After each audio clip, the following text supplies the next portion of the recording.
Hey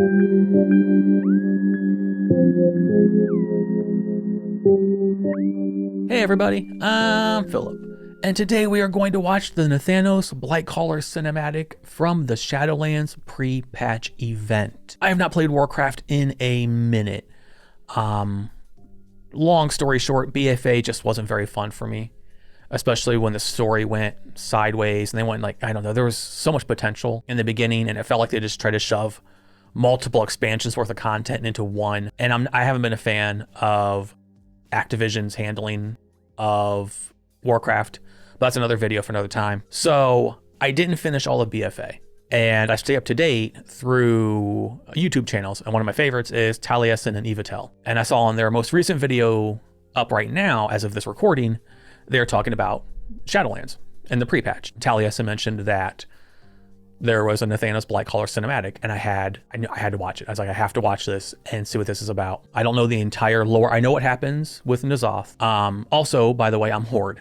I've been Horde since the beginning, which hasn't been very much fun for a while. Not as far as gameplay, but as far as just the lore and the way they've been handling the Horde side of things and the war chiefs and what's going on with Sylvanas, whatever the heck she's doing.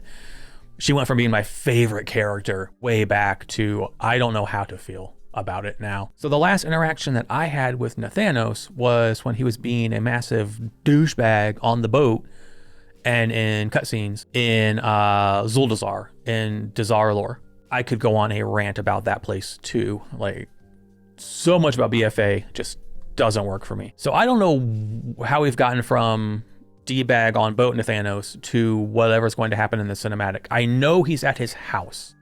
I know that much just from seeing Taliesin talk about the pre-patch fight where apparently he's a world boss right now that you can go to. You have like one of two options or something when you initially start out that quest chain, and you can go fight him. And then I was like, boom, pause the video. Let's do this right now. So I'm hoping we call back to something that happened previously. Okay, let's see what happens to, so this is called Nathanos Blightcaller's Fate cinematic. So, so yeah, it would only make sense for it to include a certain someone who became super badass. Okay, let's do it. Come on! Is this the best you can do? So smug.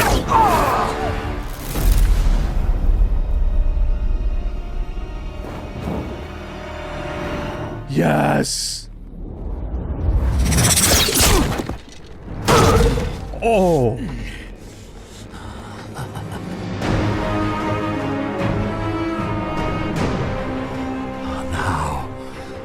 Now it's getting interesting.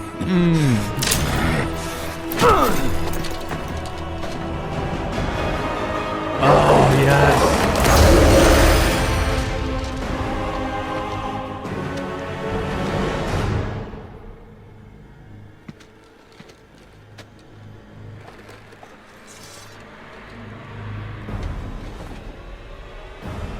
Tyrande.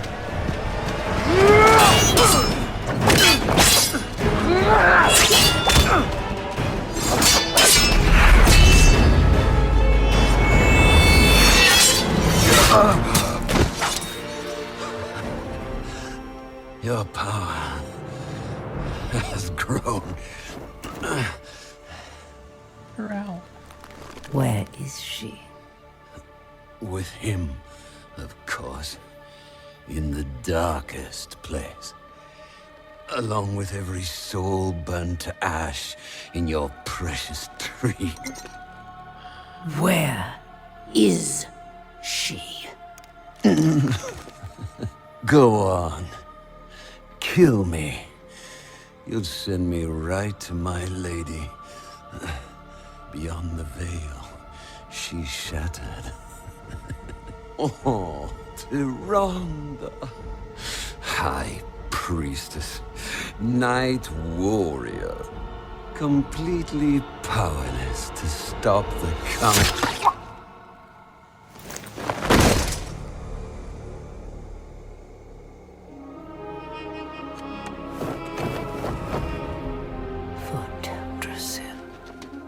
Yes. Goosebumps.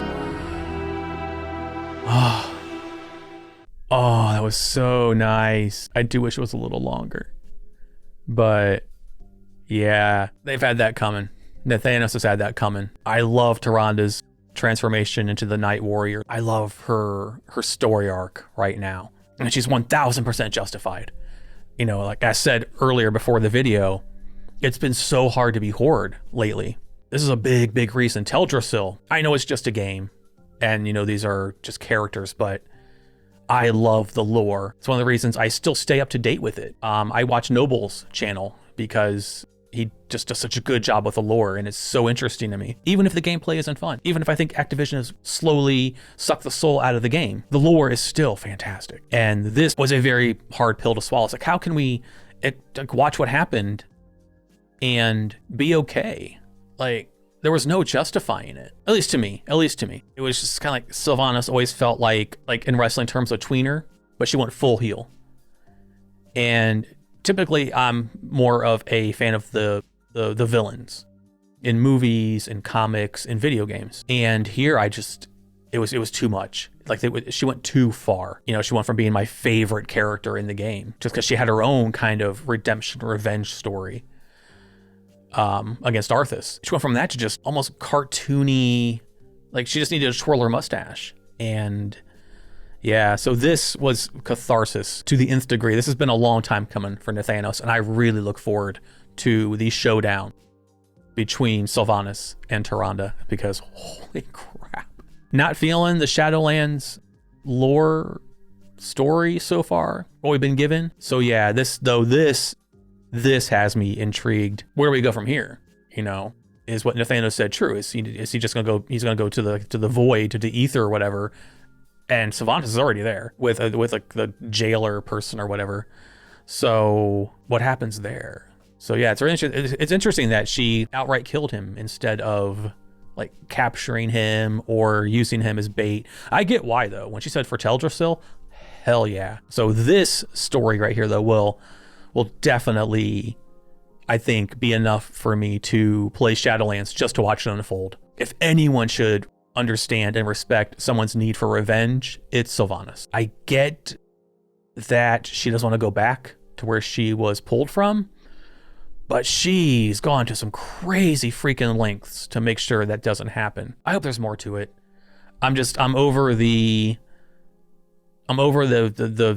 evil war chief trope. Like, I do like how they spun the story. Like, this goes back all the way to Vol'jin, who I loved as war chief. I'm a shaman troll, so you know, I had a little bit of bias there. Just the whispers telling him to name Sylvanas war chief, and then, you know, it kind of was foretelling, you know, events that unfolded. I thought that was really, really good writing. Yeah, so very cool. And it'll be interesting to see where we go from here.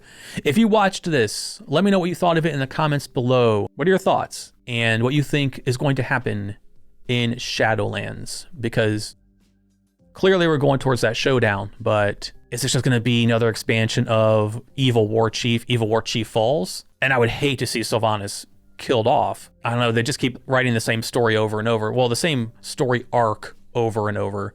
Like I said, with, you know, War Chief bad, corrupt, do bad things, gets overthrown, Horde needs to redeem itself. And, you know, I don't like the whole, like, you know, I'm a Shades of Grey kind of person. That's what I've always liked about Warcraft.